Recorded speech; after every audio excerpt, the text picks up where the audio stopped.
To say that they've captured 70% of Sirte, one of Muammar Gaddafi's last remaining strongholds. It's thought around 2,000 pro-Gaddafi fighters are still inside the city. Intense fighting has been going on there for at least 3 days, and there have been heavy casualties. Tony Bertley is at the main hospital in Sirte. What have you seen there, Tony?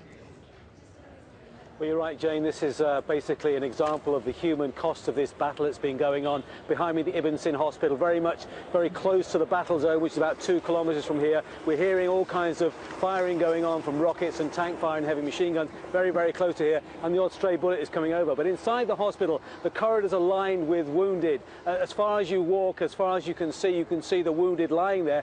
And I have to say, in a very desperate way, because most of the doctors left the hospital. You've got a handful of foreign nurses here with very few medicine, very few facilities, and there's a risk of infection because there's no water here and a lot of amputations going on. The surrounding hospitals in the area are full to overflowing, so there's a crisis in the brewing here. The International Red Cross are here and they're desperately trying to find a way of helping these people. On top of that, you've got civilians who are hiding in the upper floors here because they fled the epicenter of the shelling and the fighting, and they're cowering in corridors and rooms in the hospital. And you see some civilian casualties, some children who've been wounded, and very pitiful stories of people who said they just simply could not get out. They didn't have the fuel to drive their vehicles. So still a desperate situation, and the casualties are still coming in. I mean, what a frightening situation for those who can't get out. And there's a real concern, isn't there, Tony, that this is going to get worse because it's the hardcore group of fighters, of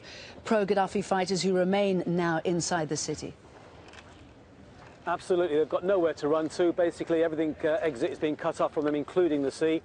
They've got a very narrow strip of territory within the city now, and they're being sort of hemmed in, and they're having their sort of noose tightened around them, if you like, and the NTC fighters are moving in closer. But, you know, I have to say they've got a lot of ammunition, they've got a lot of weapons, and they've got a lot of resolve, because they're literally fighting to the death, and they don't care about what's happening. They are putting up such stiff resistance that they're inflicting heavy casualties on the NTSC forces. Thank you for that update, Tony Bertley.